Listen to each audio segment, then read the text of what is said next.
असतो मा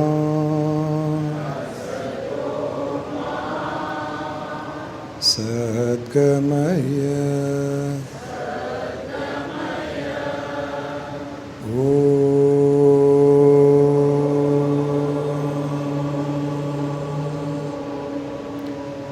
तमसो मा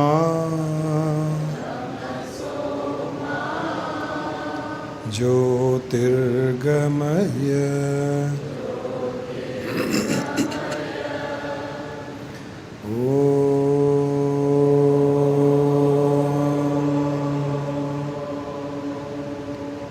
मृत्योर्मा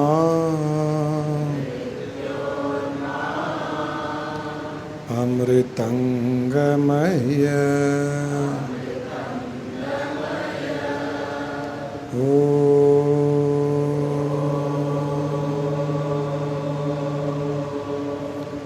शांति शांति शांति।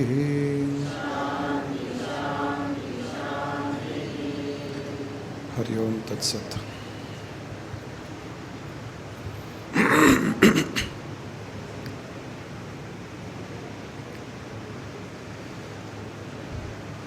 आप सबको अक्षय तृतीया की शुभकामनाएं।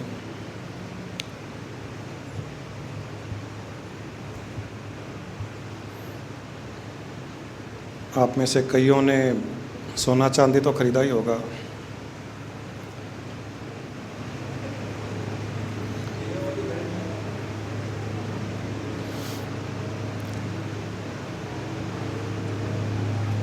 अक्सर ये माना जाता है कि अक्षय तृतीया को जो चीज़ खरीदी जाती है वो बढ़ती है,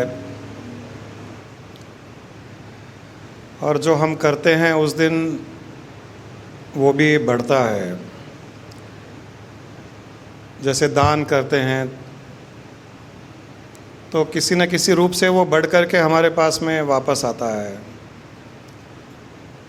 अक्षय का अर्थ है जो कभी नष्ट नहीं होता है, क्षय नहीं होता है। क्षय का अर्थ है नष्ट होना, डिस्ट्रक्शन।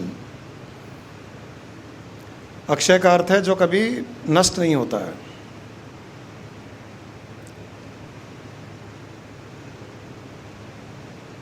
जिसकी कभी कोई कमी नहीं होती। जैसे अक्षय पात्र की बात करते हैं तो अक्षय पात्र में कभी भी कोई चीज़ की कमी नहीं होती है। एक प्रकार से देखा जाए तो सारी सृष्टि में अक्षय ही एक ऐसा रहस्य है जो हर समय हर काल में स्थित रहता है। यहाँ पर कोई भी चीज़ नष्ट नहीं होती है। इस सृष्टि में कोई भी चीज़ नष्ट होती ही नहीं है। वैसे मुझे याद है, शायद पिछले गुरुवार को मैंने कहा था कि इस सृष्टि के 3-4 रहस्य है, उसमें एक रहस्य ये है कि यहाँ पर हर चीज़ नश्वर है। यहाँ हर चीज़ नष्ट होने वाली है, डिस्ट्रक्शन होने वाली है। यहाँ कोई भी चीज़ परमानेंट नहीं है। तो एक गुरुवार को ये कहा गया कि यहाँ पर हर चीज़ नष्ट होने वाली है। अगले गुरुवार को ये कहा जा रहा है कि यहाँ पर कुछ नष्ट होता ही नहीं है। वैसे अच्छा गुरु वही होता है जो कन्फ्यूजन क्रिएट करता है। हर किसी को लगना चाहिए कि ये क्या है, कभी कुछ कहते हैं कभी कुछ कहते हैं। हमारे स्वामी जी भी ऐसे ही थे। हमसे कुछ बात करते थे बहुत हाईएस्ट ज्ञान की, उनके सामने और कोई आता तो और कोई बात करते थे जो हमारी बात से ऑपोजिट होती थी। तो बड़े कन्फ्यूजन में रहते थे कई बार हम लोग। तो एक दो बार उनसे पूछा गया कि आपने उस दिन ऐसा कहा था, फिर इस आदमी को ऐसा कहा, फिर उस औरत को ये बात कही आपने, तीनों में तो कॉन्ट्रडिक्शन है। तो बोलते थे, Jain it is not for you. जिसको जो बात कहनी थी वो बात उसके लिए, उसके संदर्भ में, उसके कॉन्टेक्स्ट में, उसकी स्थिति के अनुसार कही गई थी, तुम्हारे लिए नहीं थी। उस पर तुम चिंतन मनन मत करो। तुमको जो बात कही गई वो तुम्हारे लिए सही है। तो ऐसे अलग अलग कॉन्टेक्स्ट में, अलग अलग समय में अलग अलग बातें कही जा सकती है। एक ये सच है कि सृष्टि में सब नश्वर है, ये सच है, यहाँ सब नष्ट होने वाला है। ये भी सच है कि यहाँ कोई चीज़ नष्ट होती ही नहीं। कोई दिमाग वाले कोई क्लैरिफाई करेंगे इसको?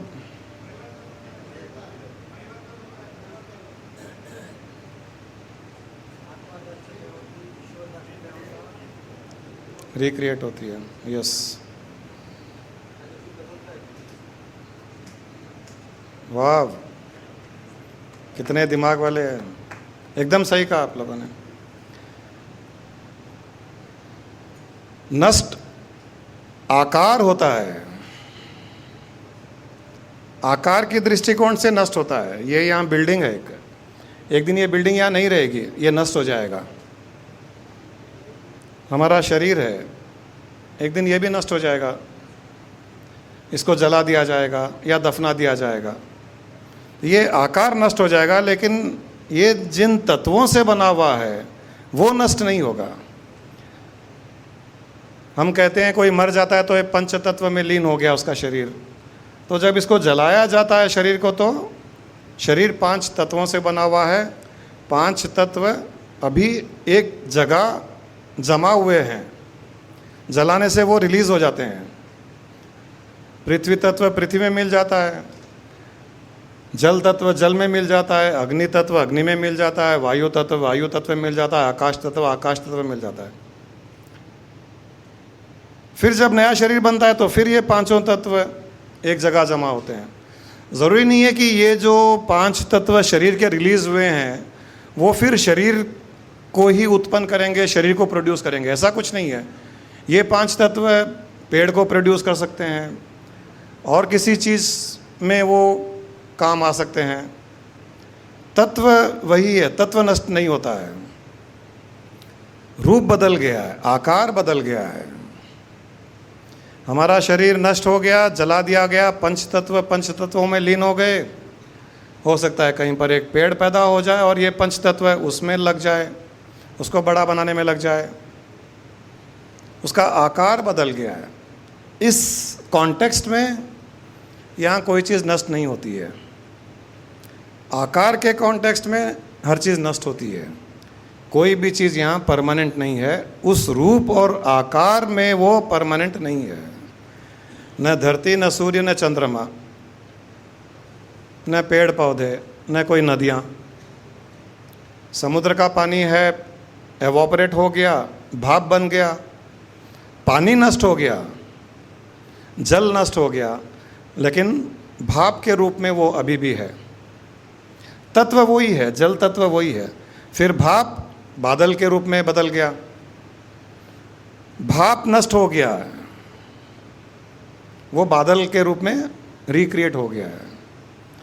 फिर बादल नष्ट हो गया, वापस वर्षा के रूप में पानी धरती पर गिर गया, नदी बन गई, नदी समुद्र में मिल गया, नदी नष्ट हो गई। परंतु इस सारे चक्रव्यूह में तत्व वहीं का वहीं है, उतना का उतना ही है। 0.0001% भी कम नहीं हुआ तत्व। आकार बदल गया है, रूप बदल गया है, कहीं था और कहीं चला गया है, परंतु पूरी क्रिएशन में, यूनिवर्स में कोई भी चीज़, कोई भी तत्व कम नहीं हुआ है। इस दृष्टिकोण से सारी सृष्टि अक्षय ही है। यहाँ हर चीज़ अक्षय है, नष्ट होने वाली नहीं है, क्षय होने वाली नहीं है। लोग इस रहस्य को जानते नहीं है, तो साधु संतों ने एक अक्षय तृतीया एक दिन बना दिया, इस बात को याद दिलाने के लिए कि यहाँ कोई चीज़ नष्ट नहीं होती है और जो भी हम करते हैं उसका बीज बोया जाता है, वो बढ़ता है। अक्षय तृतीया का भी अर्थ वही है। लोग दान पुण्य करते हैं। दान पुण्य लोग इसीलिए करते हैं कि वापस में उन्हें कुछ न कुछ धन दौलत मिले। सेवा करते हैं, कुछ न कुछ रिटर्न में एक्सपेक्टेशन करते हैं। एक्सपेक्ट करो या नहीं करो, वो रिटर्न में वापस आएगा। कहीं दान किया हुआ है तो किसी न किसी रूप से वापस आएगा। दान के रूप में नहीं आएगा तो किसी की सेवा के रूप से आपको मिलेगा। वो किसी की सेवा करते हैं तो सेवा रूप से नहीं मिलेगा, ज्ञान रूप से मिल जाएगा हमें। वो अपना रूप परिवर्तन कर करके दूसरे रूप से हमको पुनः वापस मिलता है। तो उस दान का भी क्षय नहीं हुआ, उस सेवा का भी क्षय नहीं हुआ, धन दौलत का क्षय नहीं होता है, किसी भी चीज़ का क्षय नहीं होता है। ये सृष्टि में हर चीज़ अक्षय रूप से ही स्थित है। अगर ये हम समझ लें इस बात को, तो हमारे लिए रोज़ ही अक्षय तृतीया है। वो एक्यों हो, दूज हो, तीज हो, अमावस हो या पुण्य हो, हमारे लिए वो अमावस अक्षय अमावस है, हमारे लिए वो अक्षय पूर्णिमा है, हमारे लिए वो अक्षय एक्यों है, अक्षय दूज है। और इस भाव से आप रोज़ कुछ न कुछ, किसी न किसी चीज़ करेंगे, कोई ना कोई आप क्रिया करोगे, दान करोगे, पुण्य करोगे, सेवा करोगे, किसी न किसी चीज़ का बीज बोओगे, तो वो एक विशाल वृक्ष बन करके वापस आपको 1000 गुना अधिक देगा। किसी को प्यार दोगे, किसी भी दिन, जैसे मैंने कहा हर दिन अक्षय, उस दिन को अक्षय तिथि ही मान करके आप कुछ न कुछ देने का प्रयास, कुछ न कुछ करने का प्रयास, वो आपके जीवन में 1000 गुना अधिक रिटर्न में देगा।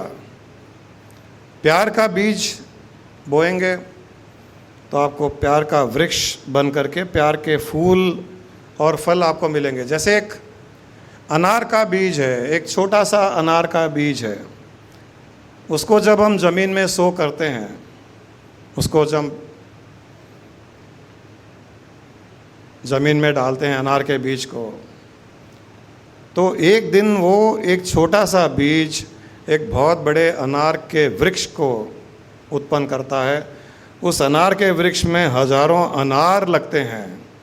उन हजारों अनारों में लाखों अनार के बीज फिर से वो क्रिएट करता है, और उन हर एक बीज में फिर से इसी प्रकार एक एक वृक्ष को उत्पन्न करने की, उन वृक्ष में हजारों अनार उत्पन्न करने की, उन अनारों में लाखों उसी प्रकार के बीज को उत्पन्न करने की क्षमता। एक बीज कितना मल्टीप्लाई कर सकता है। प्रकृति हमें ये ज्ञान देती है कि हे मनुष्य, तू भी इसी प्रकार से रोज कुछ न कुछ अपने मन की उपजाऊ जमीन में बीज बोता जा। रोज कुछ न कुछ एक अच्छा बीज बोता जा, क्योंकि यहाँ सब अक्षय है, तुझे उसका 1000 गुना अधिक मिलेगा। प्यार का बीज बो, पॉजिटिविटी का बीज बो, दोस्ती का बीज बो, व्यवहार, शुद्ध व्यवहार का बीज बो, आत्मा का बीज बो, परमात्मा का बीज बो, भाव का बीज बो, भक्ति का बीज बो। तू जो भी बीज बोएगा तुझे पुनः मैं 1000 गुना अधिक वो दूंगा। ये प्रकृति कहती है हमें। अक्षय तृतीया का अर्थ ये है, अक्षय का अर्थ ये है, अक्षय तृतीया का संदेश ये है, केवल सोना चांदी खरीद करके कुछ बढ़ाना नहीं है। अक्षय तृतीया का खास रहस्य ये है, इसको समझना बहुत आवश्यक है। हम रोज बीज बो रहे हैं, जानने या अनजाने में बीज तो बो रहे हैं। किसी से नफरत की, अनजाने में नफरत कर ली और अनजाने में नफरत का बीज बो दिया। हजारों जगहों से, हजारों लोगों से नफरत आएगी, पक्की आएगी। आज भी कई लोग हमसे नफरत करते हैं। हो सकता है हमारा उनके साथ में कोई संबंध नहीं रहा होगा, लेकिन ये जो बीज, ये जो फल हमें मिल रहा है नफरत का किसी के द्वारा, अगर इस जन्म में हमारा व्यवहार उससे नहीं रहा है, तो ये मान लीजिए कि इस नफरत का बीज हमने पूर्व जन्म में बोया था, उसका फल हमें इस जन्म में मिल रहा है, मिलेगा अवश्य। अनजाने में हम कई प्रकार के बीज बो रहे हैं, कई सीड सो कर रहे हैं। किसी न किसी जन्म में आपको उसका फल अवश्य प्राप्त होगा। इस रहस्य को जानने के पश्चात अनजाने में किसी भी प्रकार का ऐसा बीज नहीं बोना चाहिए जो हमें दुख दे, जो हमें तकलीफ़ दे। ये जानने के पश्चात कॉन्शियसली जानकारी में रहते हुए अच्छे अच्छे बीज को हमें बोना चाहिए। पॉजिटिविटी, सक्सेस का बीज, वो चाहे मेटलिस्टिक वर्ल्ड का हो या मेंटल, फिजिकल, स्पिरिचुअल, इमोशनल, किसी भी फील्ड का हो, बीज तो हम बो ही रहे हैं और उसका फल भी हमें प्राप्त होगा।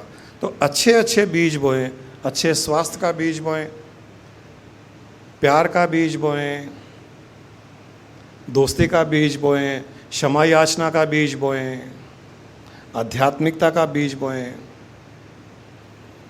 ब्रह्म ज्ञान का, आत्मा का, एनलाइटनमेंट का बीज बोएं। एक न एक दिन उसका फल अवश्य मिलेगा। आप सब यहाँ बैठे हो,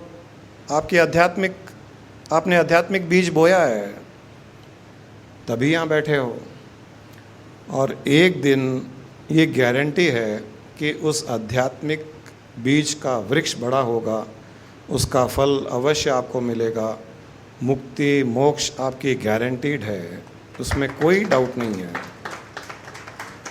कितनी जल्दी आपको वो मिले या कितने जन्मों के पश्चात वो आपको मिले, ये आपके ऊपर निर्भर करता है, क्योंकि बीज आपने बो दिया।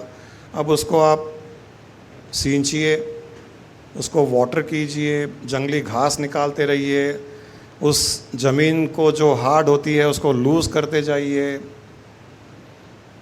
जब जब चाहिए उसको खाद दीजिए, वहाँ दूसरे कीटाणु, जीव जंतु, बैक्टीरिया से उसे बचाइए जो जहरीले हैं। इस प्रकार से जब बचाएंगे तो बहुत जल्दी फल दे देगा, और ये सब नहीं करेंगे तो भी फल देगा, कभी ना कभी तो देगा ही देगा वो। यहाँ पर इसको इस प्रकार समझा जा सकता है कि बीज बोया, उसको पानी देना का अर्थ है कि उस जो हमने बीज बोया है, प्रेम का बीज बोया है, तो रोज़ एक पेड़ को पानी दिया जाता है, उसी प्रकार रोज़ हमें प्यार का पानी, प्रेम का पानी देना चाहिए। किसी न किसी जीव को प्रेम देना चाहिए, या तो फिज़िकली या मेंटली या इमोशनली हमें प्रेम एमिनेट करना चाहिए। पॉजिटिविटी का बीज बोया है तो रोज़ किसी न किसी प्रकार के पॉजिटिव अफर्मेशंस करते रहना चाहिए, पॉजिटिव बातें करनी चाहिए, कुछ पॉजिटिव बातें सुननी चाहिए किसी से। इस प्रकार से उसको सींचना पड़ता है, इसको कहा जाता है सींचना। फिर जब नेगेटिविटी, जंगली घास उसके चारों तरफ उगती है, उसे कहते हैं कि कभी कभी माइंड में नेगेटिव थॉट्स आते हैं, तो उनको रेगुलर बेसिस पर निकालना चाहिए, जड़ से निकाल करके फेंक देना चाहिए। जड़ से निकाल करके फेंक देने का अर्थ कई हो सकता है। हम भगवान को याद करें, नेगेटिविटी को याद करें, भगवान को अर्पण कर दें कि ये नेगेटिविटी को मैं हैंडल नहीं कर सकता, आप हैंडल कर सकते हो, ये आपको गिफ्ट है, क्योंकि आपके वहीं से आई है, इसको आप ही ले जाइए। गुरु के पास जा कर के उसको गिफ्ट कर सकते हैं कि मैं इसको हैंडल नहीं कर पा रहा हूँ, आप हेल्प कीजिए, वो बताएगा कैसे करना है। इस प्रकार से जंगली घास को निकाल सकते हैं। कभी कभी फर्टिलाइज़र देना है, खाद देना है, उसका अर्थ है नया ज्ञान। खाली नेगेटिविटी को हटाने से ही कुछ नहीं है। फिर हायर लेवल का ज्ञान जो उस पौधे को और ज़्यादा शक्ति दे। फर्टिलाइज़र क्या करता है, उसको शक्ति देता है बढ़ने के लिए। तो हमें भी जब एक हायर लेवल का ज्ञान मिलता है, नॉलेज मिलता है, ब्रह्म ज्ञान, आत्मज्ञान, शास्त्र ज्ञान, कर्म ज्ञान, ये सब हमारे उस बीज को शक्ति देते हैं कि तुम बढ़ो और बढ़ो, जल्दी बढ़ो। ये जब करते रहेंगे तो बहुत जल्दी वो सुंदर पेड़, फिर उसमें सुंदर सुंदर फ्रूट्स, फल लगेंगे। आप भी खाओगे, दूसरों को भी खिलाओगे, आप उसका आनंद लोगे, दूसरों को भी आनंद दोगे। अभी आम का सीज़न है, आप देखते होंगे कई लोग जिनके फार्म में आम के पेड़ हैं, उन्होंने काफ़ी मेहनत की आम के बगीचे को लगाने के लिए। अब आम लगे हैं तो डब्बों में भर के भेजते हैं हमारे पास। फ़ोन करते हैं, मैंने आपको आम भेजा है, मिला क्या? मेरे फार्म का आम है। जैसे हम बाज़ार से लाते हैं आम, वो कोई फैक्ट्री में बना हुआ थोड़ी होता है, वो भी किसी न किसी के फार्म का ही है।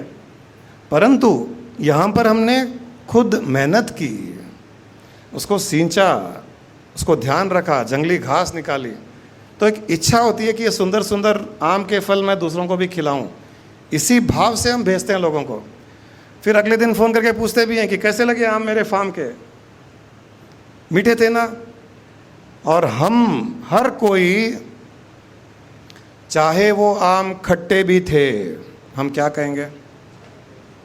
बहुत मीठे थे, यही कहेंगे हम। आम खट्टे या मीठे का मतलब नहीं है यहाँ पर। भेजने वाले की भावना, उसको रेस्पेक्ट, उसके लिए हम कहते हैं आम बहुत मीठे थे।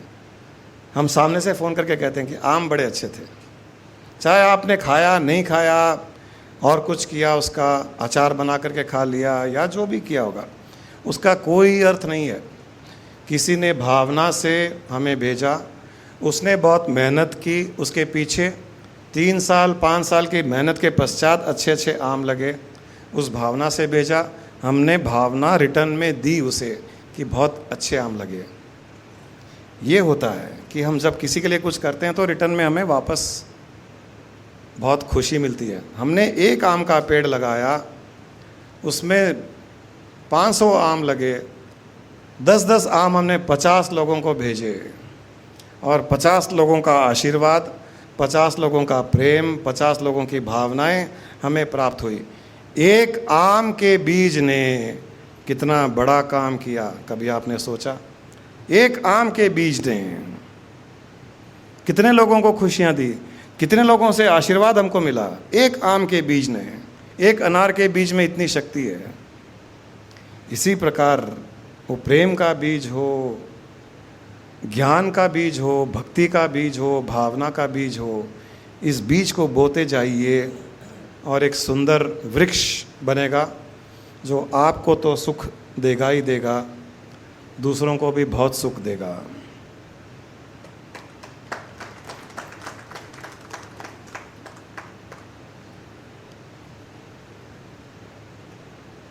हमारे संसार में दुख का कारण भी शास्त्रों ने 3 प्रकार से बताया है। हम दुखी क्यों होते हैं? सुख का तो मैंने बता दिया कि सुखी कैसे रह सकते हैं। इस प्रकार से बीज बोएंगे तो एक दिन बड़ा वृक्ष बनेगा, फल लगेंगे, हम भी उसका आनंद लेंगे, दूसरे भी आनंद लेंगे। हम ये सब कई बार नहीं करते हैं, अनजाने में और कुछ करते हैं। तो शास्त्रों में ये बताया गया है कि मनुष्य दुखी क्यों होता है। तो वहाँ पर 3 दुख के कारण बताए हैं शास्त्रों ने।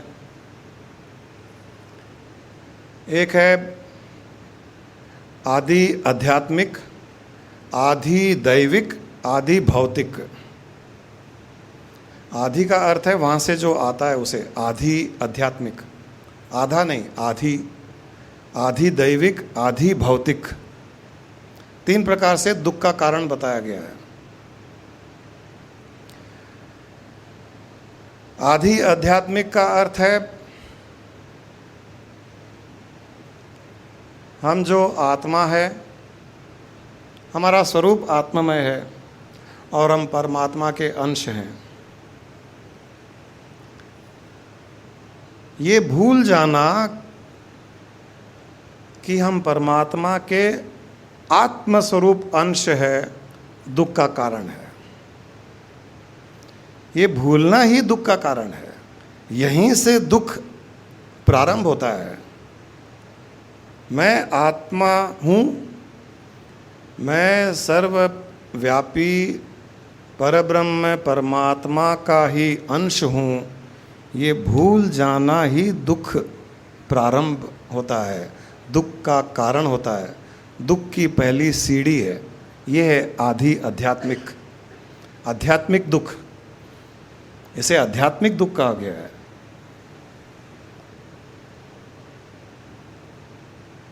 You got it? You are the self and You are the spark of that supreme divine being.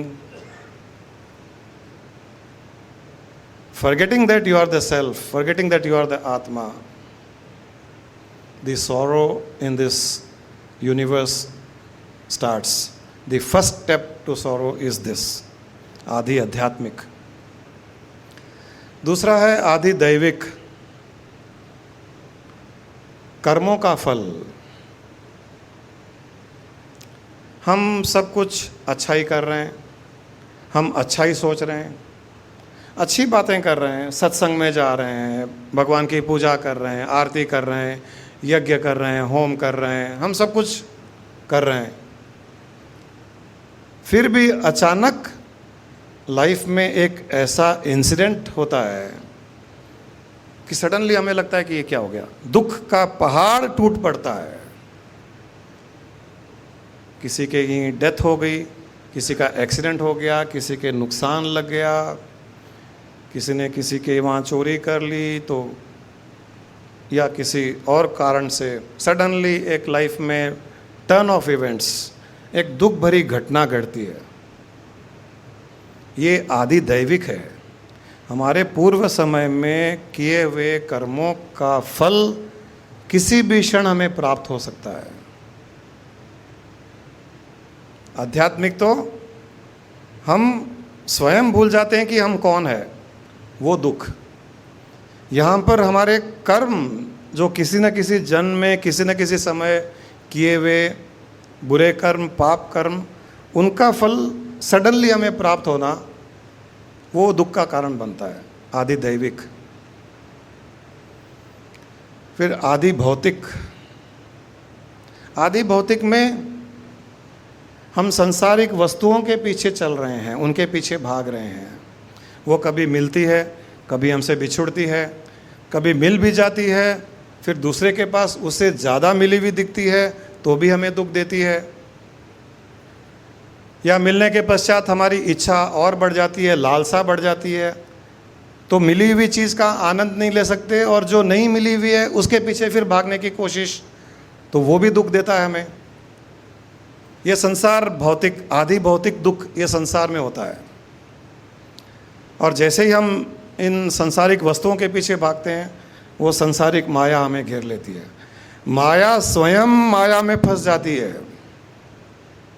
माया जब तक ईश्वर के साथ है तब तक वो सुरक्षित है, प्रोटेक्टेड है. जब वो स्वयं ईश्वर से दूर होती है, वो स्वयं माया में फंस जाती है. माया स्वयं माया में फंस जाती है. इसका बहुत अच्छा एक उदाहरण होता है रामायण में. भगवान राम को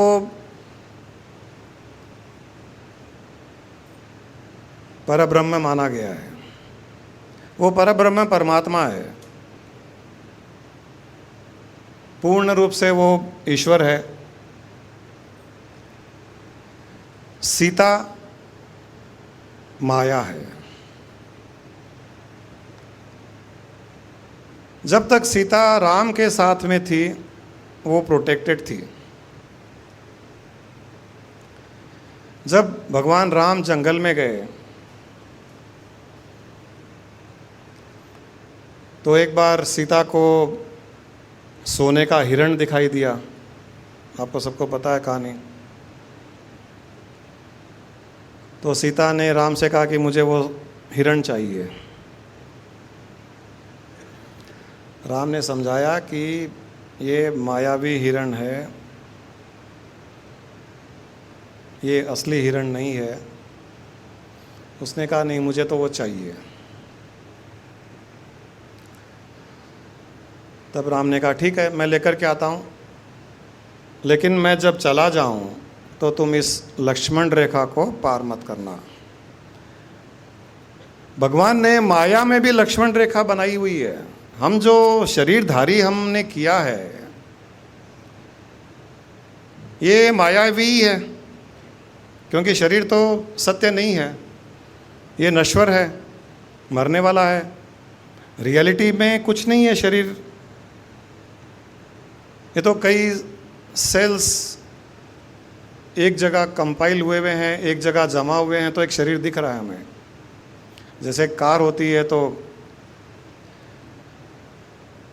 वो एक कार अपने आप में कुछ नहीं होती, वो क्यों मलिक साहब कार वाले ही हो आप? कार एक असेंबली है कई अलग अलग पार्ट्स की, उस असेंबल्ड पार्ट्स को कार कहा गया है। कार अपने आप में कुछ नहीं है, कार कुछ होता ही नहीं है।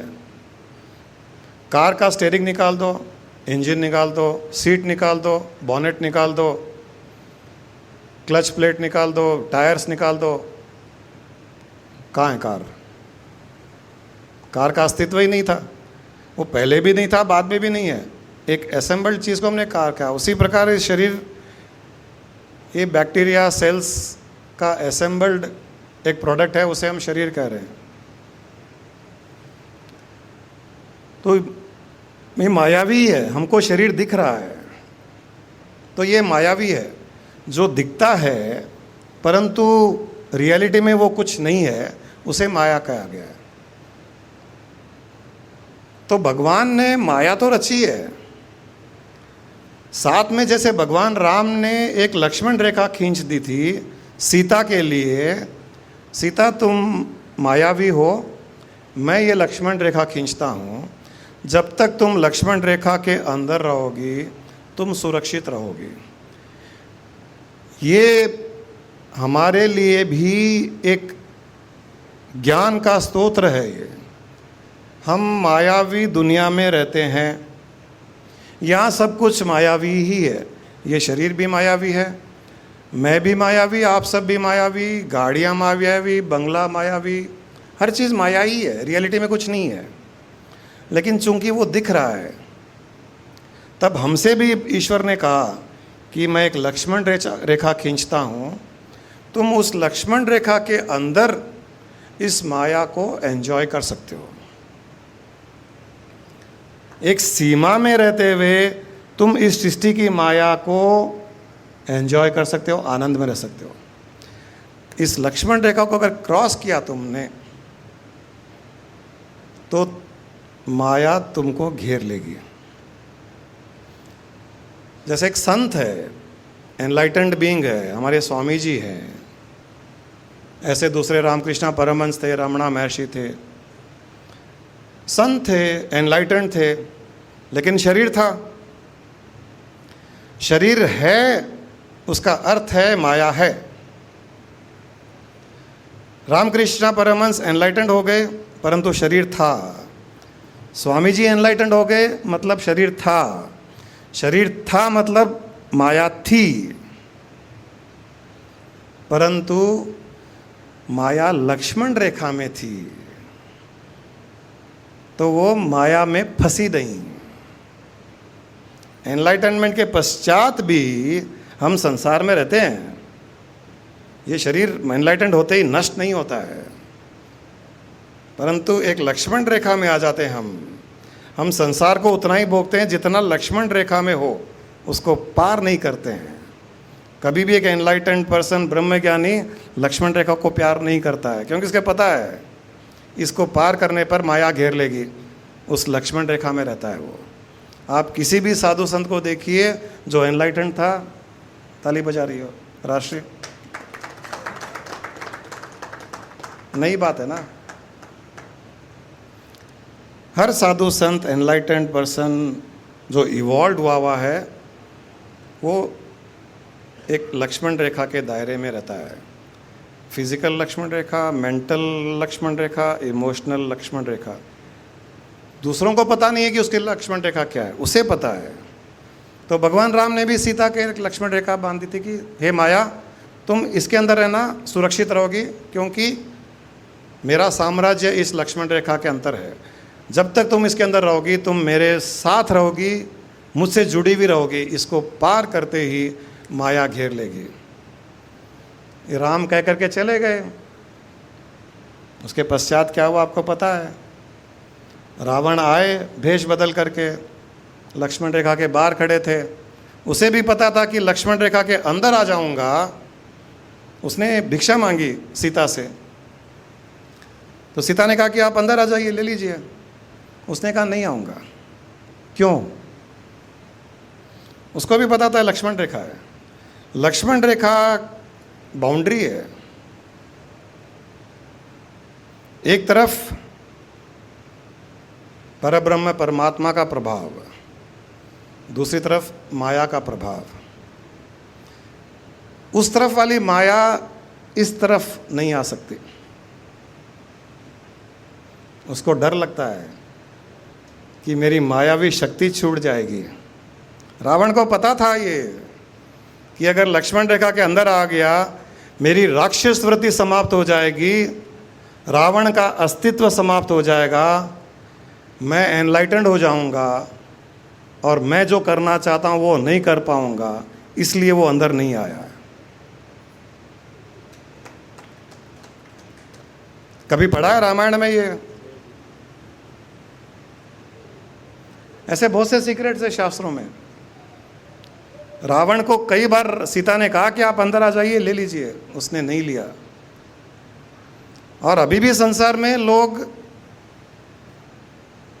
गुरु के पास क्यों नहीं जाते हैं, सत्संग में क्यों नहीं जाते हैं, आत्मा परमात्मा की बात क्यों नहीं सुनते हैं? उनको पता है ये लक्ष्मण रेखा किस तरफ आ गया, गए। माया में जकड़े हुए रहना चाहते हैं वो। रावण राक्षस बना हुआ रहना चाहता है, वो देवता नहीं बनना चाह रहा है। संसार में लोग राक्षस बन करके रहना चाहते हैं, देवता नहीं बनना चाहते हैं, आत्मा नहीं बनना चाहते हैं। मुझे भी कई लोग बोलते हैं, बात करते हैं तो, गुरुजी अभी तो नहीं आएंगे, बाद में आएंगे, हम आपके पास आएंगे ज़रूर, रिटायर हो जाएंगे, थोड़ा संसार को एंजॉय कर लेंगे, अभी तो संसार को एंजॉय करने का टाइम है। उन्हें पता है जिस दिन यहाँ चले गए ये जो उनको लग रहा है कि एंजॉयमेंट है वो छूट जाएगा। उन्हें ये पता नहीं है कि इस तरफ ज़्यादा एंजॉयमेंट है, उन्हें ये पता नहीं है, वो अज्ञानता में है। परंतु उनके अंदर का राक्षस डराता है। अंदर एक राक्षस बैठा हुआ है, सबके अंदर एक राम भी है, राक्षस भी है। वो राक्षस इतना शक्तिशाली है, वो डराता है बार बार बुद्धि को, नहीं नहीं नहीं अभी मत जाना है, अभी वहाँ सत्संग में मत जाना, आत्मा परमात्मा की बातें मत सुनना। क्योंकि वो राक्षस जो अंदर बैठा है उसको पता है कि मेरा अस्तित्व खत्म हो जाएगा, और वो अपना अस्तित्व नहीं छोड़ना चाहता है। और उसको ये भी पता है कि मेरा अस्तित्व खत्म हो गया तो मेरा अस्तित्व खत्म हो जाएगा, राम का अस्तित्व बढ़ जाएगा। इस दुश्मनी से भी वो नहीं करना चाहता है हमसे कि तुम आत्मा परमात्मा की बात मत करो, एनलाइटेंड मत हो, मोक्ष की ओर मत जाओ, अभी संसार को एंजॉय करना है। वो माया में रखना चाहता है, इसलिए रावण अंदर नहीं आया। उसने कहा नहीं सीता माता, तुम्हें ही बाहर आना पड़ेगा, तुम ही मुझे यहाँ करके दो, मैं तो साधु हूँ, मैं जहाँ खड़ा हूँ वहीं खड़ा हूँ, तुमको देना है तो दो, नहीं तो मैं जाता हूँ यहाँ से। उसने भी अपनी माया रची, और इसके मन में ये आ गया कि मैं साधु को कैसे बिना भिक्षा के जाने दूं, वो भी माया है। ये थॉट भी फंसाने वाला होता है कई बार। घर पर कोई आ गया भिखारी, अरे इसको बिना भीख दिए कैसे जाने दूं, वो भिखारी है, चोर है, डाकू है, आपको ही पता नहीं। कई बार ऐसे भी फंस जाते हैं, और वो फंसते हैं कब, जब हमारे अहंकार से हम दान पुण्य करते हैं तब फंसते हैं। अहंकार से किया हुआ दान पुण्य चोर उचकों को भिखारी के रूप में आपके पास लाता है। जो अहंकार से दान पुण्य नहीं करता उसके पास चोर उचक के भिखारी के वेश में आ भी नहीं सकते। तो यहाँ सीता में अहंकार था क्योंकि वो मायावी थी, और जैसे जैसे ईश्वर दूर चले गए, राम दूर चले गए, अहंकार और बढ़ने लगा। तो उसने कहा, सोचा कि मैं इस साधु को बिना भिक्षा दिए कैसे जाने दूं। द्वार पर जब कोई आया है मांगने के लिए तो हम खाली हाथ तो नहीं भेज सकते। ये हमारा अहंकार भी बोलता है कई बार। वो बाहर आई, बाहर आते ही रावण अपना असली रूप धारण किया, उसको किडनैप किया, उसको अपहरण किया, उसको ले गया उठा करके। माया लक्ष्मण रेखा पार करते ही स्वयं माया में फंस गई।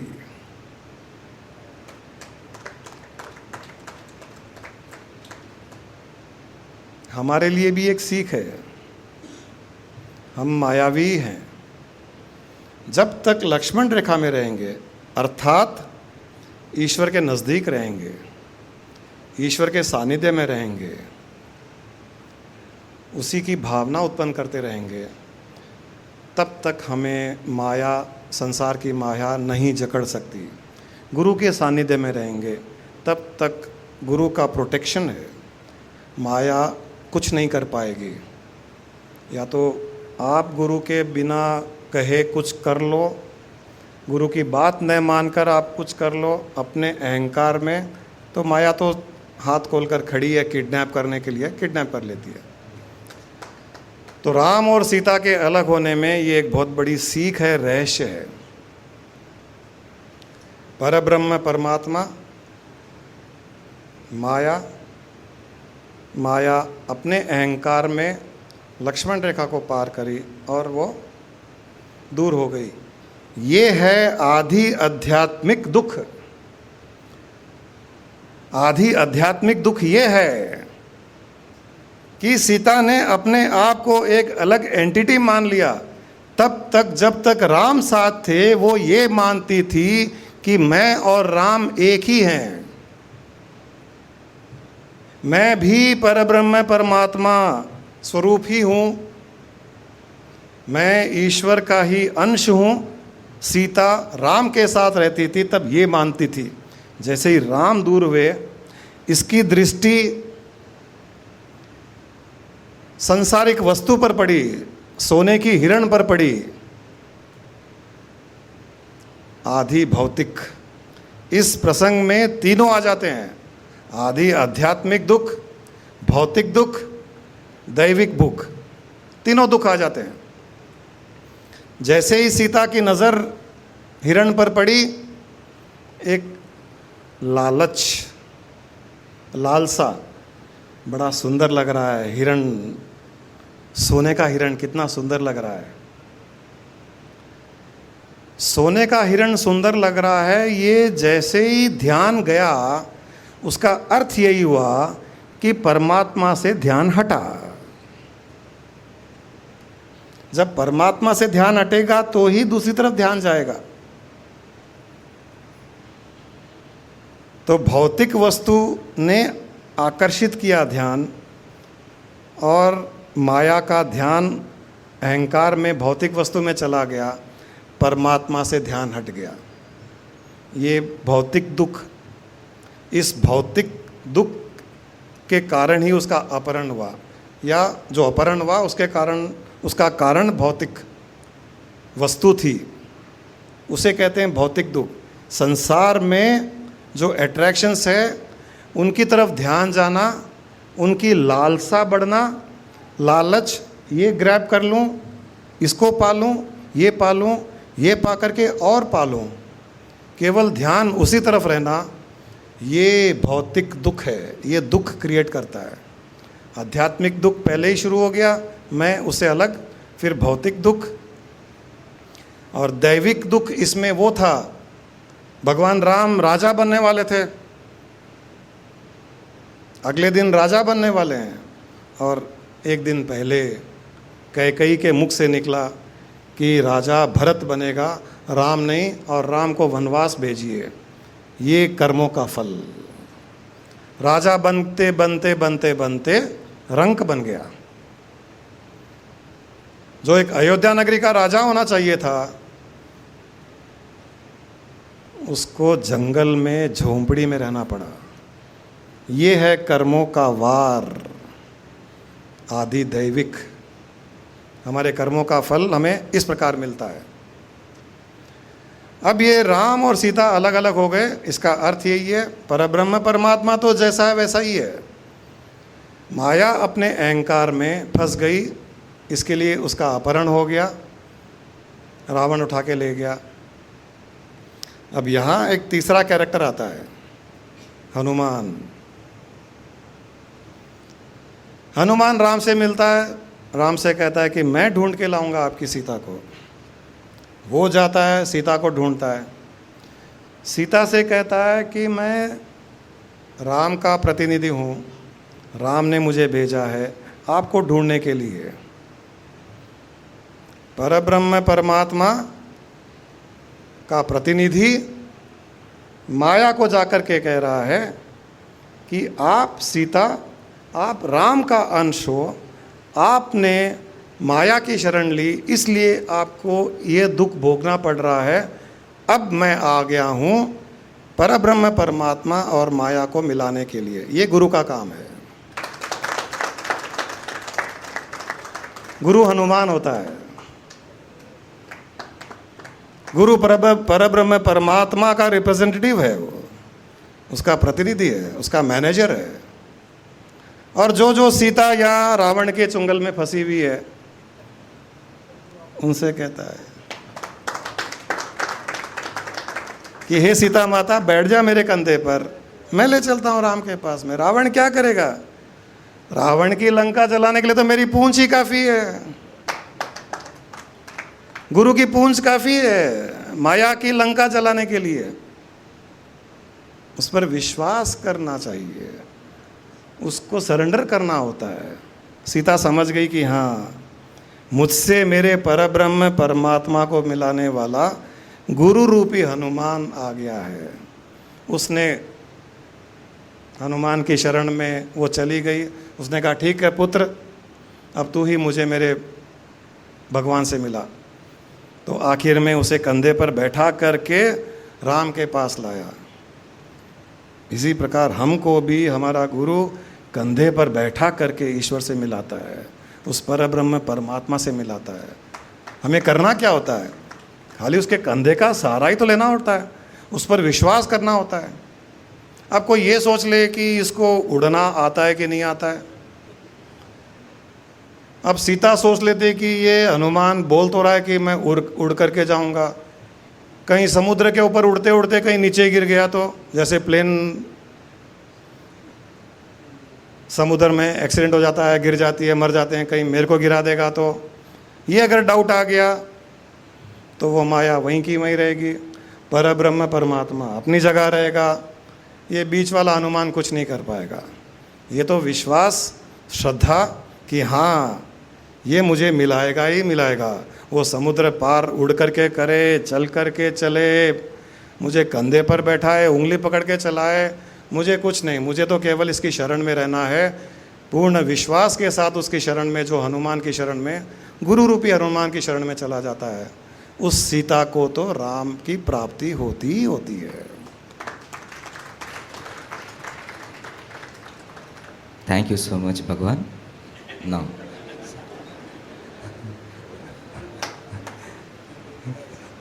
ये हमारा रावण है जाग जाता है फटाक से, अंदर हलचल मची रहती है। ये गुरुजी बोलते जाते हैं, मैं कब बोलूँगा।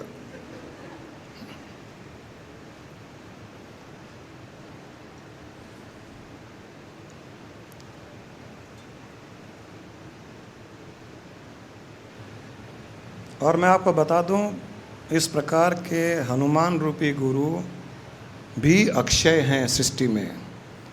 अक्षय हैं, अक्षय हैं का अर्थ है हर समय, हर काल में, हर स्थान में वो अवेलेबल हैं। ऐसा कोई काल नहीं था, ऐसा कोई स्थान ही नहीं था कि जब गुरु नहीं था।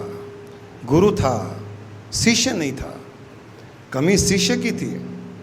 अगर कोई चाहता है कि मुझे सही मार्ग मिले तो गुरु है, गुरु था। कई लोग अपने अहंकार में गुरु का सानिध्य नहीं लेना चाहते हैं। सब पता है उसमें क्या है, किताबें में लिखा हुआ है। कोई भी पुस्तक पढ़ लो, आत्मा परमात्मा के बारे में दिया हुआ है, हम आत्मा है, हम परमात्मा है। कई लोग पूछते हैं, कई लोग, ये बहुत कॉमन क्वेश्चन है और मेरे साथ नहीं, सृष्टि के सारे गुरुओं को ये प्रश्न पूछा गया है कि क्या गुरु की आवश्यकता है? गुरु की आवश्यकता क्यों है? क्या बिना गुरु के हम उसे प्राप्त नहीं कर पाते हैं? हर कोई यही पूछता है। हर गुरु को ये आंसर देना पड़ता है, उसको प्रूव करना पड़ता है कि उसकी आवश्यकता क्यों है। जब सीता को हनुमान की आवश्यकता पड़ी तो हमको गुरु की आवश्यकता क्यों नहीं पड़ेगी? लोग कहते हैं कि फिर किताबों में जो लिखा हुआ है उसको पढ़ करके भी तो हमको ज्ञान हो सकता है। तो शास्त्रों ने फिर कहा है कि पढ़ने से सुनना अच्छा, सुनने से देखना अच्छा। जब तुम कुछ पढ़ोगे तो अपनी बुद्धि के अनुसार उसे समझोगे। लिखने वाले ने कुछ लिखा होगा, आज भगवान कृष्ण ने गीता में बहुत कुछ लिखा है।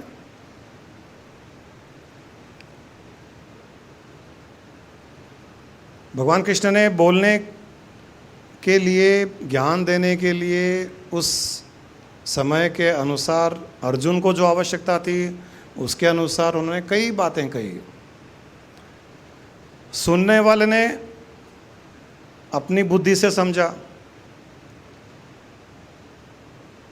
फिर लिखने वाले ने अपनी बुद्धि से लिखा, पढ़ने वाले ने से अपनी बुद्धि से पढ़ा, पूरा ही डाइल्यूट हो गया। बोलने वाला कुछ बोला, पढ़ने वाले ने और कुछ समझ लिया। इसीलिए आज भी गीता के 1000 ट्रांसलेशंस हैं, 1000 ट्रांसलेशंस ऑफ भगवत गीता, और सब अलग अलग। एक ही श्लोक के 1000 मतलब। नहीं कृष्ण ने ये कहा था, नहीं नहीं ये नहीं कहा था, ये कहा था। अब कैसे कृष्ण से जाके रिकन्फर्म करा जाए? अरे भाई साहब आपने कहा क्या था ये तो बताओ।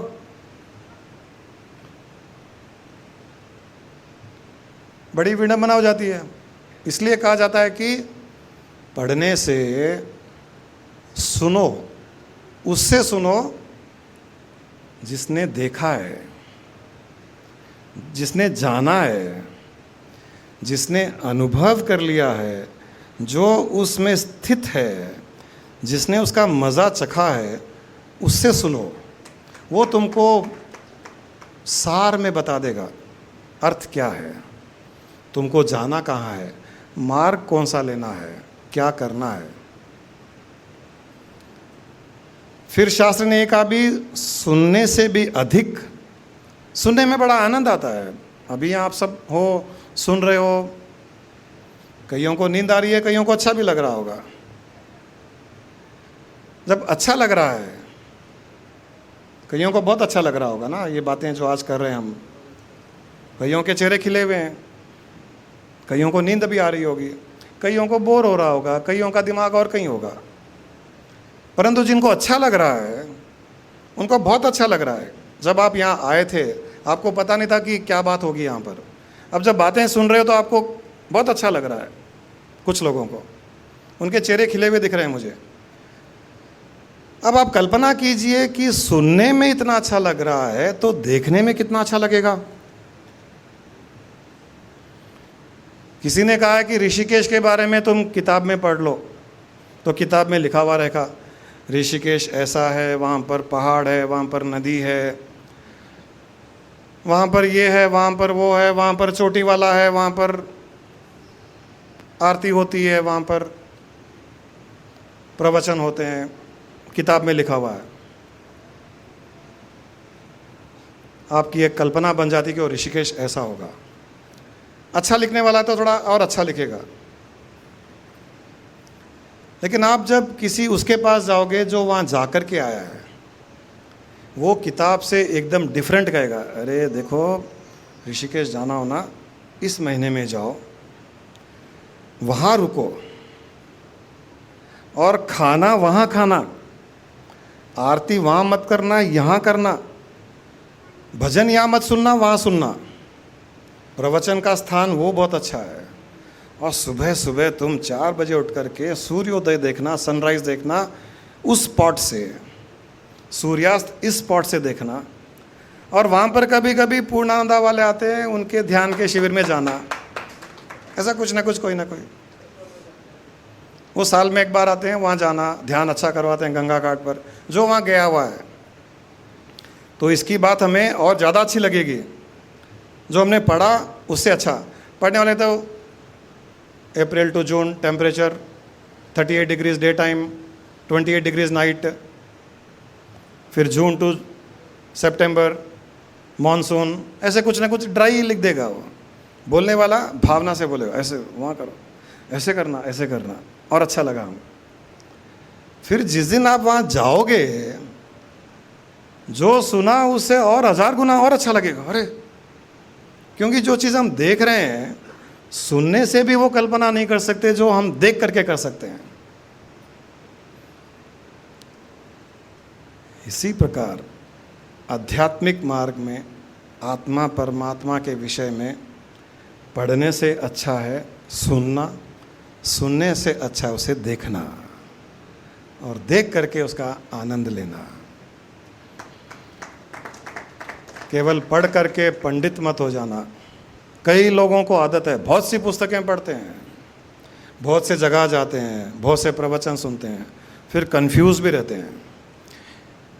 पढ़ना गलत नहीं, अलग अलग प्रवचन सुनना गलत नहीं, लेकिन अगर आपको लग रहा है कि ये कन्फ्यूजन क्रिएट कर रहा है तो एक ही जगह जाना, वहीं सुनना, पढ़ना भी नहीं, वहीं जो प्रश्न है वहाँ प्रश्न करना, उसी के उत्तर पाना, और उसी स्थान में आगे बढ़ते बढ़ते, और अगर वो दिखाने वाले भी मिल जाए तो फिर आपके तो सोने पे सुहागा, क्योंकि वो आपको सुना भी रहे हैं, फिर संडे मेडिटेशन क्लासेस में दिखा भी रहे हैं, तो फिर तो आपको कुछ करने की आवश्यकता ही नहीं हो। तो हनुमान मिल गया आपको, तो कंधे पे बिठा के नीचे समुद्र का आनंद भी दिला रहा है, ऊपर हवाएं बादल उनके बीच में उड़ता हुआ, कभी रोलर कोस्टर के जैसे नीचे ऊपर करता हुआ आपको एंजॉयमेंट भी दिला रहा है, लाइफ में एक्साइटमेंट भी रखता है,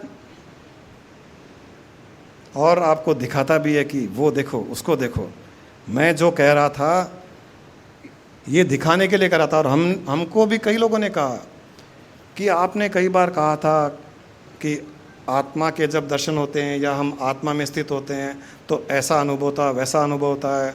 इतने सालों से सुन रहा था और कुछ एक इमेजिनेशन भी बन रही थी, लेकिन आज पता चला कि आप क्या कह रहे थे, आपके कहने का अर्थ क्या था, वो आज पता चला जब हम उसमें स्थित हो गए। और ये तो एकदम ही डिफरेंट है, जो हमने सोचा और जो अनुभव किया वो तो एकदम डिफरेंट है। कई लोगों ने कहा ऐसे। तो जब आप अनुभव करते हो तो आपको पता चलता है कि जो सुना हुआ था उससे देखने में भी एकदम डिफरेंट है। तो इसको स्वयं चखने का प्रयास कीजिए। खाली किताबें पढ़ कर करके पंडित मत बनिए, सुन करके पंडित मत बनिए, उसको देखने का प्रयास कीजिए। एक राजा के पास में एक साधु आया, उसने कहा, राजा मैं आपको भगवत गीता सुनाना चाहता हूँ, मुझे भगवत गीता के पूरे श्लोक कंठस्थ है, मैं आपको सुनाना चाहता हूँ। राजा ने कहा कि समझदार था राजा, उसने कहा कि आप एक काम कीजिए, आप फिर से अच्छी तरह से पढ़ के आइए, फिर मैं सुनूंगा। साधु की समझ में नहीं आया, बोला फिर पढ़ करके क्या हूँ, मेरे तो कंठस्थ है और हजारों जगह मैंने गीता सुनाई है। बोले नहीं, आप जाइए, अच्छी तरह से पढ़ के फिर आइए, मैं सुनूंगा। चला गया साधु, 1-2 महीने उसने फिर गीता पढ़ी, फिर आया कि राजा मैंने फिर पढ़ लिया है, अब मैं सुनाना चाहता हूँ तुमको गीता। राजा को पता था कि ये गीता सुनाने के लिए राजमहल क्यों आया, मुझे क्यों सुनाना चाह रहा है। मतलब इसके कुछ ना कुछ मन में इच्छाएं हैं कि मैं गीता सुनाऊंगा, राजा प्रसन्न होगा, कुछ ना कुछ दक्षिणा में देगा, कुछ पैसे देगा, कुछ सोना देगा, कुछ ज़मीन देगा, वरना चल करके क्यों आएगा सुनाने के लिए।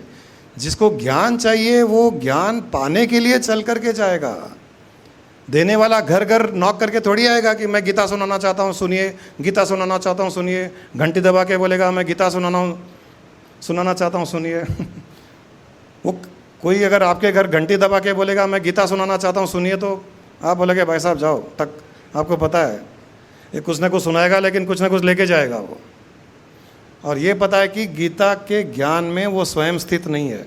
तो राजा को पता था, उसने कहा कि आप एक काम कीजिए, थोड़ा और अध्ययन कीजिए उसका, गीता का, फिर आइए।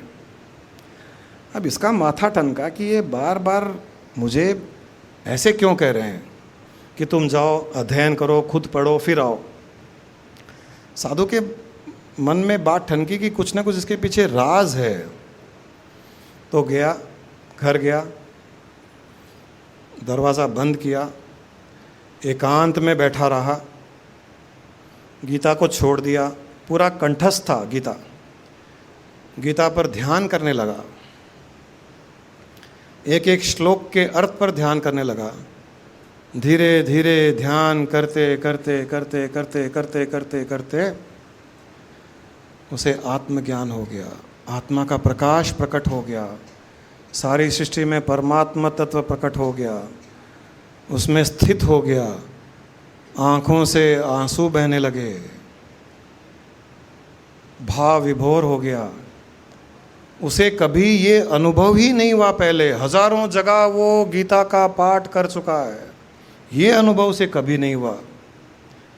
एकदम उस गीता के सारांश में वो स्थित हो गया और बैठा रहा। फिर वैसे ही रहा, 6 महीने हो गए, 1 साल हो गया, 2 साल हो गया। राजा को याद आया कि वो साधु वापस नहीं आया। पहले तो 2-3 बार आया, अब आया नहीं, वो क्या बात है। तो उसने पता किया, राजा स्वयं चल के गया कि देखूं क्यों नहीं आया वो। जब उसके घर गया, उसने वहाँ पर नॉक किया, दरवाज़ा खोला गया, उसने कहा कि वो साधु जी कहाँ हैं। वो बोले अंदर बैठे हैं। तो राजा को वहाँ ले गया, दरवाज़ा खोला गया तो राजा देख करके भौचक्का हो गया। इतना तेज़ उस साधु के चेहरे पर प्रकाश ही प्रकाश, आनंद में था, मस्त था, भाव विभोर था।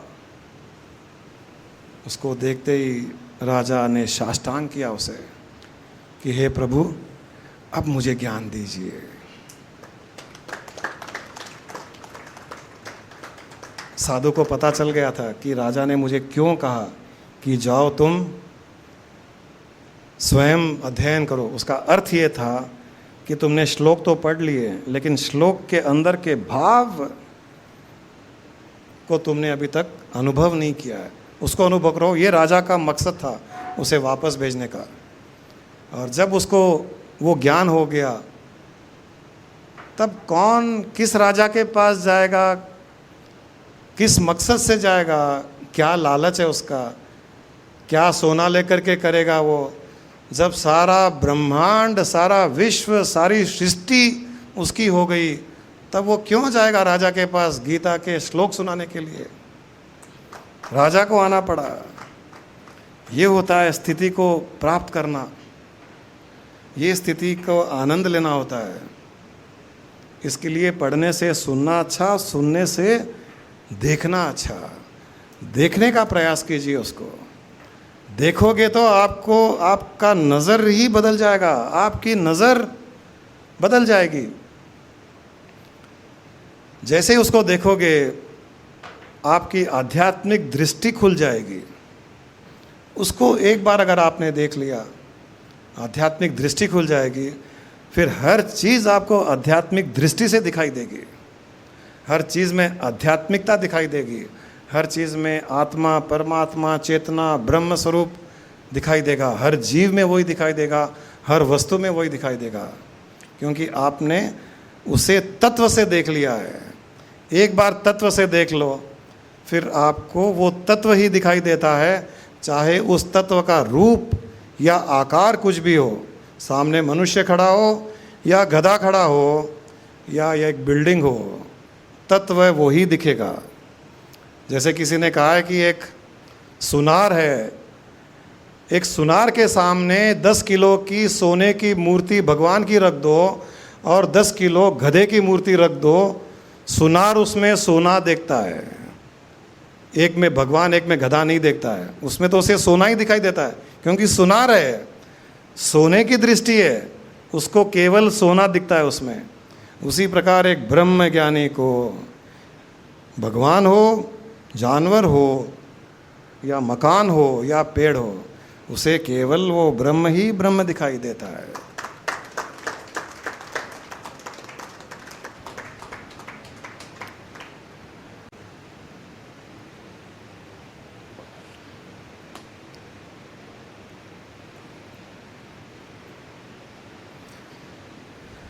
इससे अच्छा अक्षय तृतीया का संदेश मेरे ख्याल से मुझे नहीं लगता कि किसी को।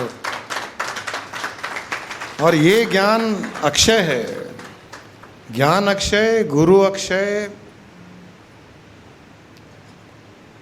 ये कभी नष्ट होने वाला नहीं है, बढ़ने वाला है। मुझे कई लोग कहते हैं, गुरु जी हम 3 साल से आ रहे हैं, 4 साल से आ रहे हैं, 5 साल से आ रहे हैं, हर थर्सडे आ रहे हैं। मुझे कई लोग कहते हैं, कई बार मन में आता है कि 5 साल से सुन रहे हैं, हर थर्सडे को सुन रहे हैं, मतलब कितने थर्सडे हो गए? 52 एक साल में, इंटू 5 years 260। कई लोग 10 साल से आ रहे हैं, सुन रहे हैं।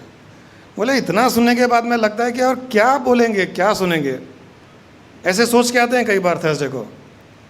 फिर बोलते हैं आज का तो कमाल था, आज का तो सुना ही नहीं था कभी पहले, आज तो फिर एक नया दृष्टिकोण। हाँ, आज का भी कमाल था। ये इसलिए कमाल है क्योंकि ये अक्षय है, ये ज्ञान अक्षय है। और आप में अगर वो भावना अक्षय की बन जाएगी, अक्षय की भावना अक्षय ज्ञान को लेने के लिए तैयार हो जाएगा, वो 5 साल नहीं, 50 साल नहीं, 5000 जन्म में भी वो बोर नहीं होगा इस ज्ञान को बार बार सुनने में भी।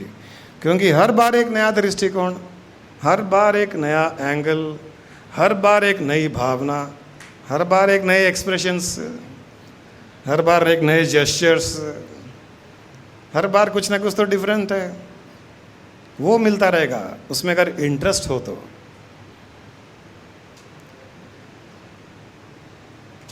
इस अक्षय ज्ञान को मत छोड़ना कभी, अंतर में बीज बोए रखिए, इसको सींचिए, सत्संग करते रहिए, सुनते रहिए। जब जब मौका मिला, दिखाने वाला दिखाने को तैयार है पिक्चर, तो पिक्चर देखिए। और दिखाने वाला भी मल्टीप्लेक्स में दिखा रहा है, साथ में पॉपकॉर्न, कोल्ड ड्रिंक, मोमोज भी खिला रहा है, आपको क्या प्रॉब्लम है? कभी भूखा तो आपको दिखाया ही नहीं, फिर भी नहीं देखना चाहते हैं। तुम क्या हंस रहे हो? 10 संडे में 1 संडे आते हैं।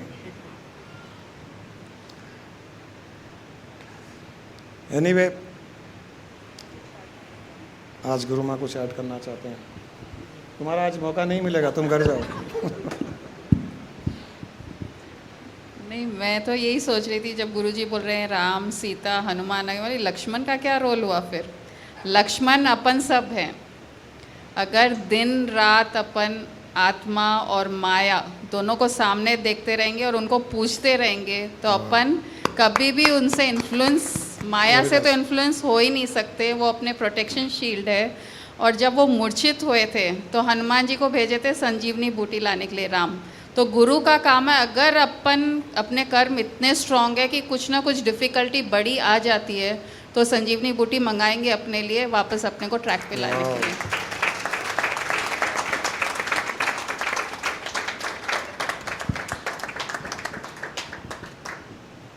हर बार के जैसे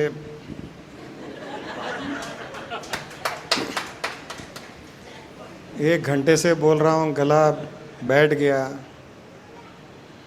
एक छोटा सा स्टेटमेंट गुरु माँ बोलती है, तालियां बजती है, बस खत्म, लोगों को सारांश मिल जाता है। बहुत सुंदर बात है, तो अमेजिंग।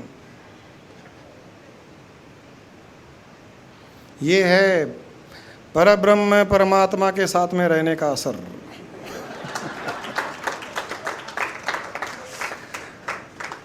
हम लोग 24 घंटे साथ में रहते हैं, 24 घंटे।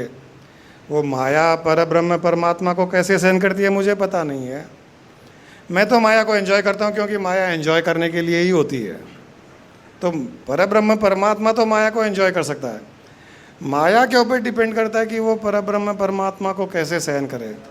वो जब सहन करने लग जाए तो उसके अंदर भी ज्ञान का स्तोत्र ऐसे बाहर निकलता रहता है, जैसे अभी निकला है ना। हम लोग 24 घंटे साथ में रहते हैं, लक्ष्मण रेखा बनी हुई है, उसी लक्ष्मण रेखा के अंतर्गत खेलते रहते हैं। गुरु माँ बाहर जाते हैं, उनको पता है उनकी लक्ष्मण रेखा, उसमें खेलते रहते हैं। मैं घर में रहता हूँ, मुझे पता है मेरी लक्ष्मण रेखा, हम उसी के अंतर्गत रहते हैं। तो कोई राक्षस लक्ष्मण रेखा में भी नहीं आ सकता।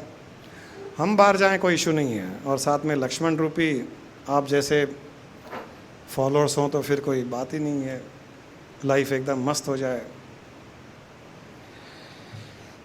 इस संदर्भ में कोई कुछ बातचीत करना चाहता हो तो करे, वरना इसी मस्ती में रहना चाहता हो तो इसी मस्ती में रहिए। कोई एक भजन ही सुना दो आज, क्वेश्चन आंसर नहीं करेंगे आज। कोई भी ऐसे ज्ञान, कोई गाना, पिक्चर का गाना किसी को याद आ गया?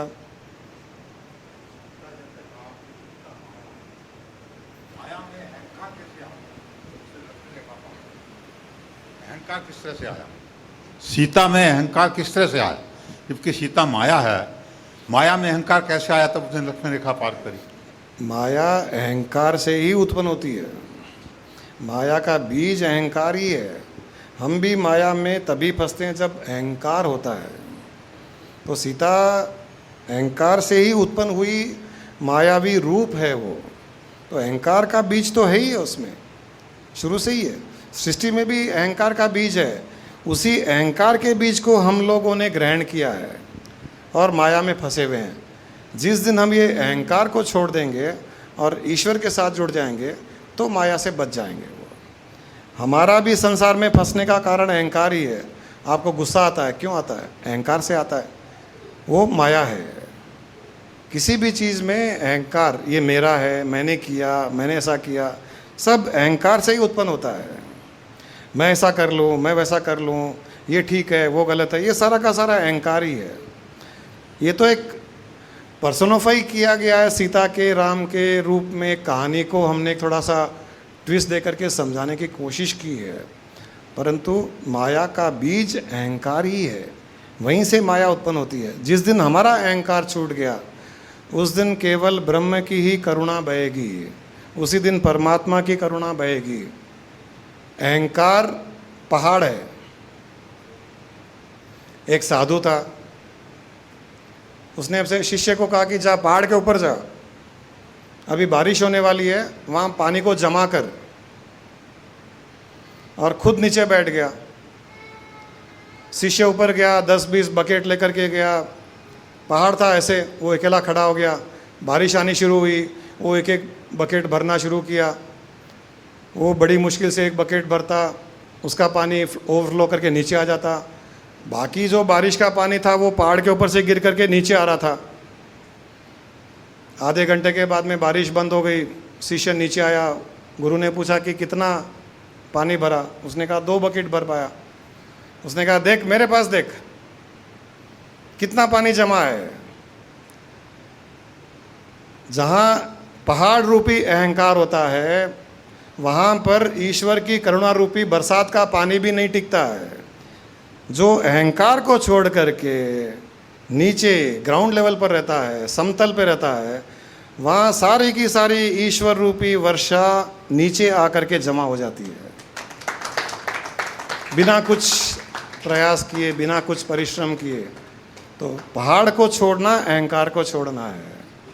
नीचे बैठे रहोगे, अपने आप सारे जगह से, हर जगह से पानी वहीं जमा होएगा, कहीं नहीं जाएगा। इतना हमको बिना अहंकार के बनना है, इतना हमको हम्बल बनना है कि 0% भी अहंकार न रहे। फिर देखिए ईश्वर की करुणा का कमाल। तो अहंकार में ही सीता ने लक्ष्मण रेखा पार करी। अहंकार की वजह से सीता ने लक्ष्मण रेखा पार करी। ऑब्वियसली, वही मैंने कहा था ना, मैंने कहानी में कहा था, वो अहंकार आ गया था उसको कि ये साधु मेरे द्वार पे आया है और साधु को बिना भिक्षा दिए मैं कैसे जाने दूँ। एक अहंकार है वो, उस अहंकार के कारण ही वो फंसी। सूक्ष्म अहंकार है, परंतु यहाँ समझाने के लिए है। अब राम सीता के साथ क्या हुआ क्या नहीं हुआ उसका इतना अर्थ नहीं है, हमारे जीवन में उसका क्या रोल है, इस ज्ञान का हमारे जीवन से किस कॉन्टेक्स्ट में हम इसे समझें, ये ज़्यादा इम्पोर्टेंट है।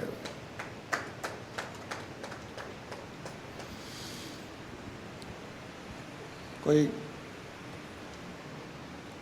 पिक्चर का ही गाना सुनाओ यार, अच्छा सा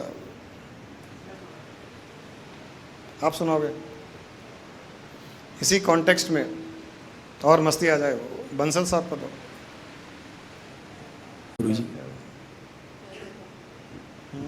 गुरु माँ, मैं एक गज़ल सुनाऊंगा आपको, छोटी है वैसे तो, 2 स्टेंजे ही आते हैं खाली।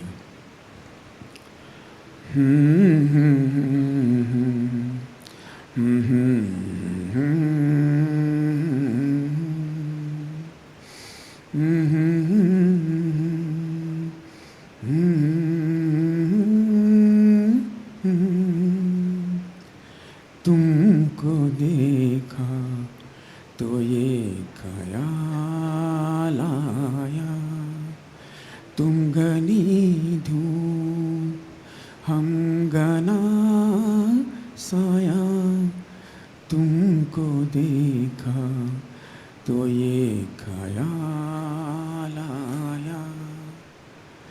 आज फिर दिल ने एक तमन्ना की, आज फिर दिल ने एक तमन्ना की, आज फिर दिल को हमने समझाया। तुम घनी धूप हम घना साया, तुमको देखा तो ये ख्याल आया। तुम चले जाओगे तो सोचेंगे, तुम चले जाओगे तो सोचेंगे, हमने क्या खोया हमने क्या पाया, हमने क्या खोया हमने क्या पाया। जिंदगी धूप तुम घना साया, तुमको देखा तो ये ख्याल आया। Thank you. पलट पलट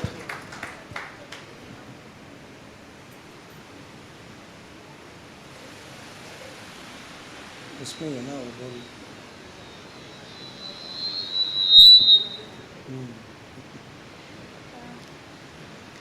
तेरा ध्यान किधर है ये तेरा हीरो इधर है, तेरा ध्यान किधर है ये तेरा हीरो इधर है। पलट, तुझे इतनी भी खबर है कि तेरा हीरो इधर है, तेरा ध्यान किधर है ये तेरा हीरो इधर है। हम सबके हीरो हमारे गुरुजी और गुरु माँ। वो अंदर बैठा हुआ आत्मा परमात्मा कह रहा है तू कहाँ ध्यान टिका रहा है, बाहर देख रहा है, वहाँ क्यों देख रहा है। पलट, तेरा हीरो यहाँ है, यहाँ देख, तेरा ध्यान किधर है। Very nice.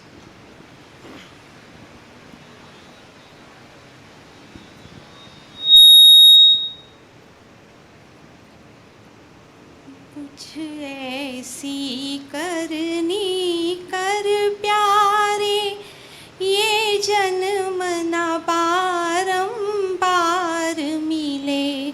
माया तो बहुत मिल जाएगी, गुरु ऐसा ना बारंबार मिले। माया तो बहुत मिल जाएगी, गुरु ऐसा ना बारंबार मिले। एक एक वस्तु से प्यार किया, एक एक वस्तु से प्यार किया, किया प्यार कभी ना ईश्वर से,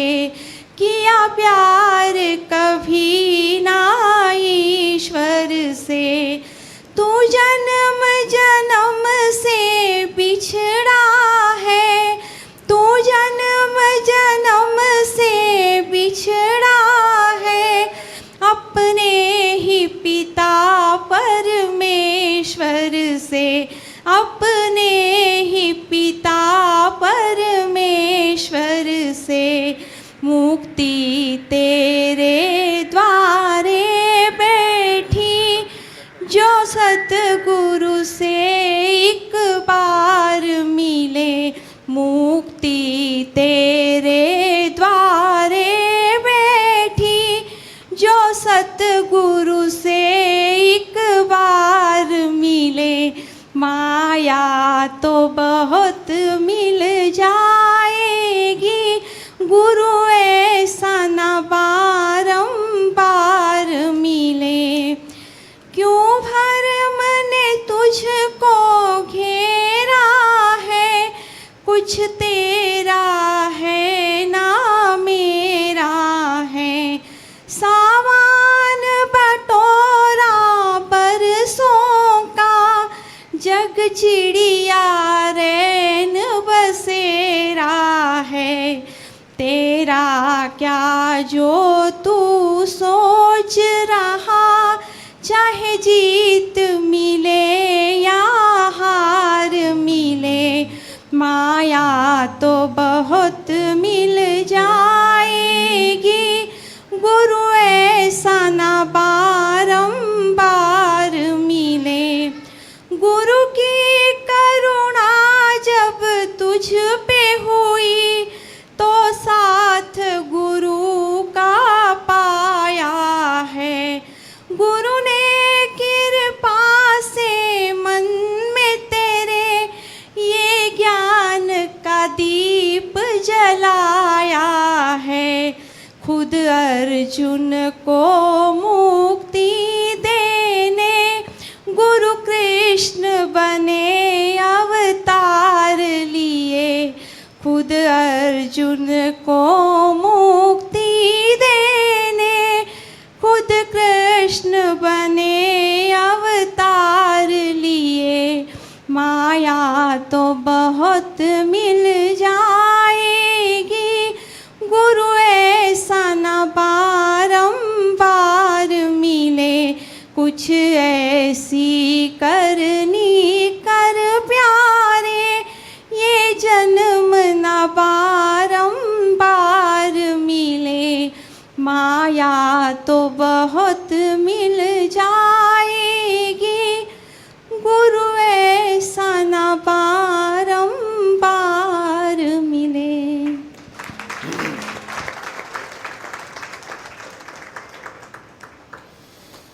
इस भजन के बाद में और कुछ सुनना कहना मुझे नहीं लगता है कि बाकी रहा होगा। कुछ कहना चाहते हैं? अपने आप को नहीं रोक पा रहे हैं आज।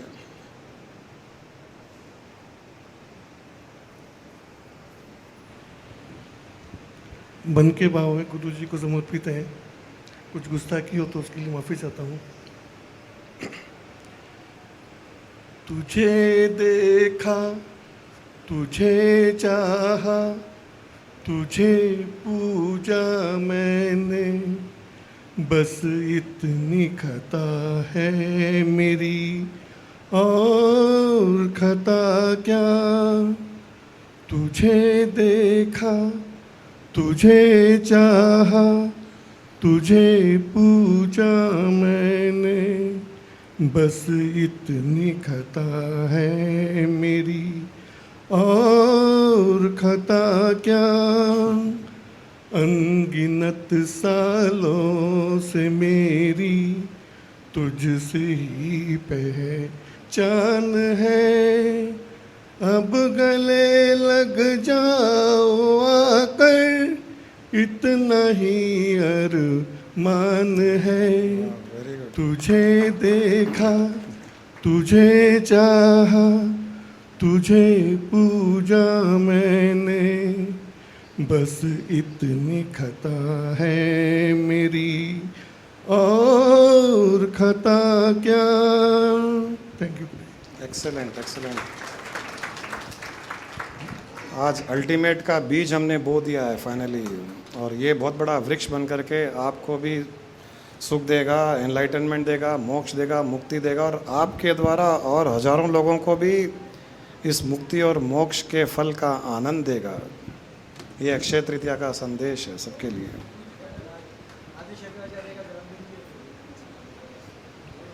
मैं और कुछ ऐड करना चाह रही हूँ। पूरे मैं जब बचपन में छोटी सी थी कोई को मंगलवार करते हुए देखा था, तो ना समझ थी, मैं बोली मैं भी मंगलवार करूँगी। वो शुरू कर दी बिना कुछ समझे, नमक नहीं खाते हैं, ये भी नहीं मालूम कि किसका दिन है, मंगलवार करना है। थोड़े बड़े हुए तो बोले ये तो हनुमान जी का दिन है, हनुमान जी के टाइम नमक भी नहीं खाना है, तो नमक भी छोड़ा और हनुमान जी कहीं गए मंदिर में कर लेते थे। गणेश जी को भी मानती थी। जब मामा जी के पास आई तो बोली मैं मंगलवार करती हूँ, जो फर्स्ट गुरु है हमारे, तो मेरे को वो यंत्र बना के पूजा करना सिखाया हनुमान जी का, कि तुम इसका पूजा करो और रामायण का पाठ करो।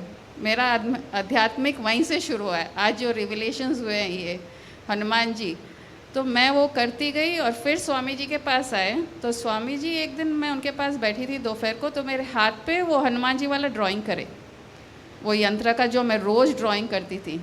उसके बाद पूरी भूल गई हनुमान जी का वो यंत्र भी कैसे ड्रॉ करना, हनुमान चालीसा पढ़ना, सब अब समझ में आया कि क्योंकि गुरु मिल गया। जो गुरु जी ने अभी कहा कि हनुमान जी गुरु का रूप है, गुरु मिल गया तो उनका रोल ही ख़त्म हो गया। आज ये रियलाइज़ हुआ है मेरे को, मेरी जो साधना थी यही रूप में आई है, गुरु मिले।